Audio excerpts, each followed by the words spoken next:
오늘 사순절을 시작하는 첫날인데 사순절 기간 동안 하나님 앞에 하나님의 말씀과 특별히 우리를 부르신 그 복음의 증인으로 살아갈 수 있는 저와 여러분이 되기를 간절히 축원을 드립니다.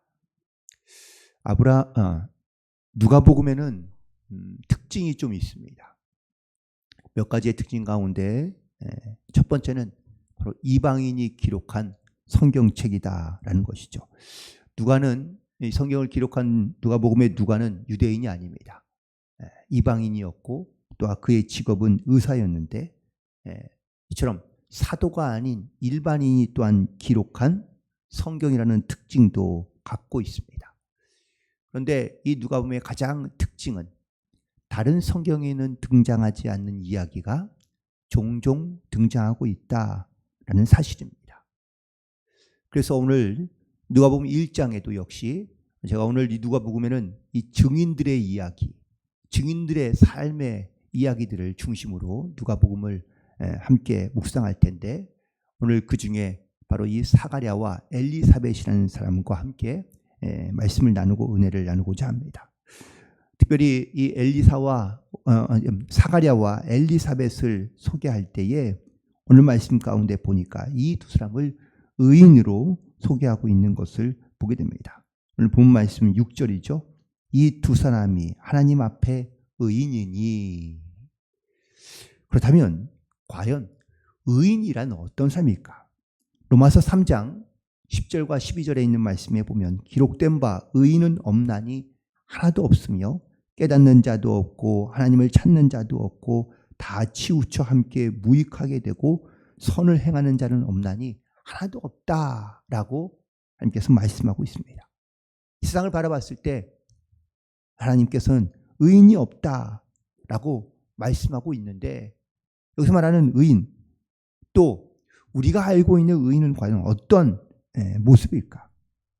사실 절대적인 하나님의 기준에서 봤을 때 이 세상 가운데 의인은 없다고 말할 수 있습니다. 그러나 성경에 보면 종종 의인이 등장하고 있는데 우리가 알고 있는 최초의 의인은 바로 노아입니다. 창세기 6장 9절에 있는 말씀에 보면 그러나 요한은 여호와께 은혜를 입었더라. 이것이 노아의 족본이라. 노아는 의인이요 당대의 완전한 자라. 그는 하나님과 동행하는 자였으며 라고 이렇게 기록하고 있는데 이 의인으로 불린 노아를 보면 세 가지의 이유가 등장합니다. 첫 번째로 하나님의 은혜를 입은 자였다라는 사실입니다. 의인이 자기의 은혜를 힘입어 자기의 능력으로 살아가는 것이 아니라 의인이란 하나님께 은혜를 입고 그 은혜로 살아가는 자가 하나님 기준의 의인의 모습인 줄로 믿습니다. 두 번째는 당대의 완전한 자였다라고 말하고 있습니다. 이 완전이란 말이 표현이 좀 우리에게는 조금 거부감이 들긴 하지만 당시 노아 시대의 당시의 시대상을 보면 생각하는 것조차가 악하였다라고 기록할 만큼 그 시대는 악한 시대였다는 것을 말씀해 주고 있습니다. 그 악한 시대 속에서 하나님의 은혜를 입은 자로 그리고 세상 가운데 속하지 아니하고 그 안에서 자기의 영적인 기준을 지켜 살아갈 수 있었던 사람, 담대한 사람이었다는 사실을 말씀해 주고 있고 세 번째는 하나님과 동행하는 자였다라고 말씀하고 있습니다. 또한 시편 1편에서 우리가 잘 아는 말씀처럼 복 있는 사람은 악인의 꾀를 쫓지 아니하며 따르지 아니하며 죄인의 길에 서지 아니하며 오만한 자들의 자리에 앉지 아니하며 오직 여호와의 율법을 즐거워하여 그의 율법을 주야로 묵상하는 자다라고 말씀하고 있습니다. 악인들의 꾀를 따르지 않는 것, 시대를 따르지 않는 것을 의미합니다. 죄인들의 길에 서지 않는 것. 이처럼 하나님과 동행하며 하나님의 은혜를 저버리지 아니하고 그 은혜 속에 살아갈 수 있는 사람. 이것이 바로 의인의 기준이라는 것을 말씀하고 있습니다. 하지만 반대로 의인의 반대인 악인의 모습은 어떨까요? 시편 4절에 보면 아기는 그의 교만한 얼굴로 말하기를 여호와께서 이를 감찰하지 아니하신다 하며 그의 모든 사상에 하나님이 없다 하나이다 라고 말씀하고 있습니다. 다시 말해 의인은 하나님께 은혜를 구하고 하나님을 인정하고 하나님과 동행하는 삶을, 순종하는 삶을 살아가는 사람이라면 반대로 악인은 하나님을 인정하지 아니하며 또한 하나님의 그의 생각 가운데 하나님은 없다라고 말하며 생각하는 사람이라는 것을 알 수 있습니다. 그래서 오늘 본문에 있는 말씀 속에 보면 이 사가랴와 그리고 엘리사벳이 왜 의인이 되는지를 증명하고 있는 말씀이 바로 오늘 본 말씀 가운데 등장하고 있는데 6절에 있는 말씀입니다. 주의 모든 계명과 규례대로 흠이 없이 행하였더라 라고 말씀하고 있습니다. 오늘 누가복음을 쓴 누가라는 저자가 하나 더 이 복음 성경 안에 들어가 있는 본문은 바로 사도행전입니다. 이 사도행전에는 사도들의 행전이 기록되어져 있는데 여기에 또 아주 다른 곳에서 발견할 수 없는 재미있는 혹은 또 이야기 혹은 놀라운 이야기 하나 있는데 그건 바로 고넬료의 이야기입니다. 고넬료는 로마의 백부장입니다. 그런데 이 고넬료의 이야기 속에서 우리가 주목해야 될 부분은 바로 사도행전 10장 2절에 기록하고 있는 고넬료에 대한 소개 글입니다.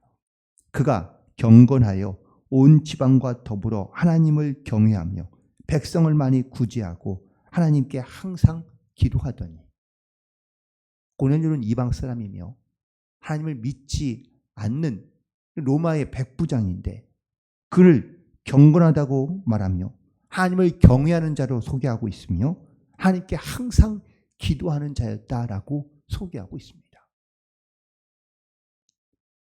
베드로가 환상 가운데 하나님의 보내심을 받고 고넬료의 집으로 갑니다.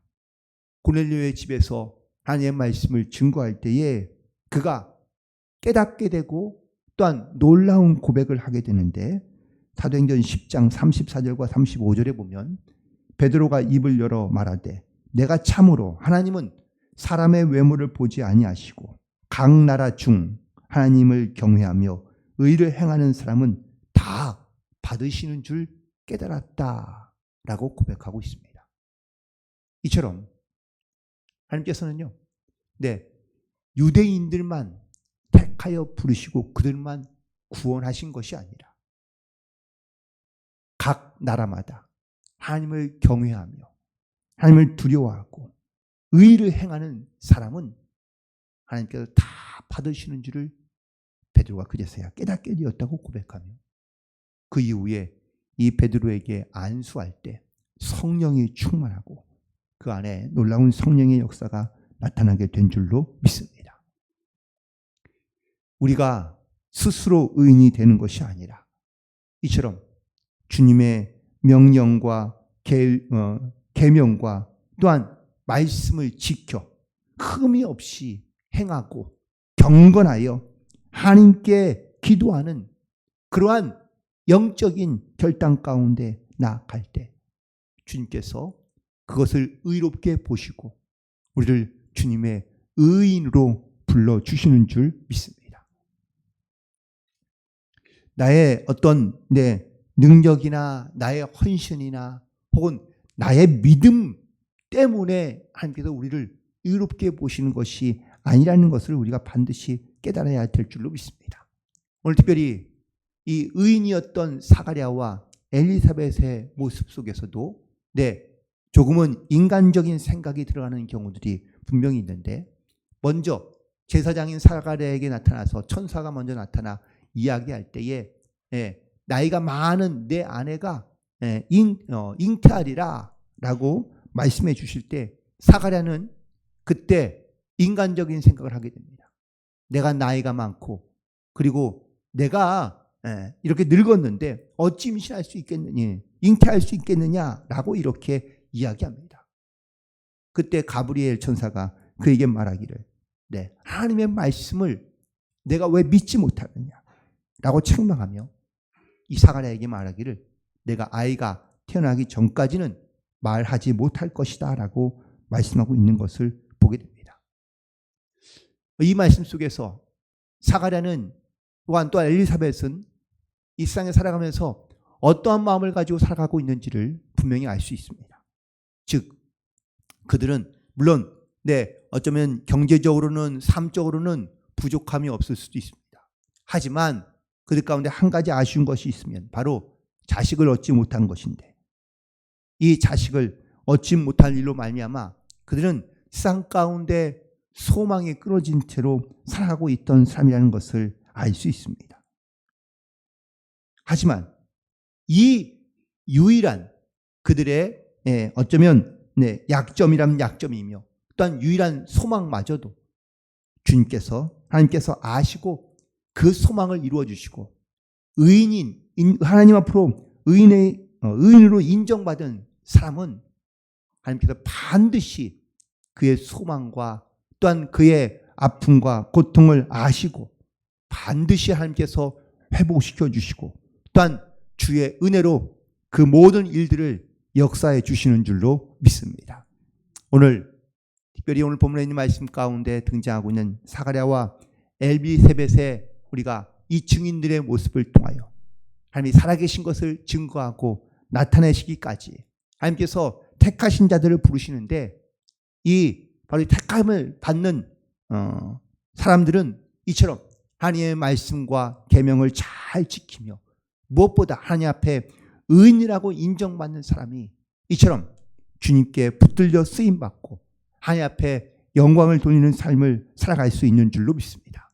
오늘도 우리가 주님께 부르심을 받은 하나님의 증인으로서 우리가 그냥 복음을 전하고 말씀을 전하는 것으로만 끝나는 것이 아니라 내 삶에도 이런 의인의 모습과 하나님 앞에 인정받는 그러한 의인의 삶을 통하여 주님 앞에 붙들려 살아갈 수 있는 저와 여러분 되기를 간절히 소망하며, 내 입술을 통하여 증언되는 모든 고백들과 또한 내 삶에서 나타나는 모든 열매들을 통하여 하나님께 영광을 돌리며 하나님의 뜻을 온전히 이루며 살아갈 수 있는 믿음의 증인들로 살아가는 복된 하루, 복된 성도들이 되시기를 주님의 이름으로 간절히 축원을 드립니다. 기도하시겠습니다.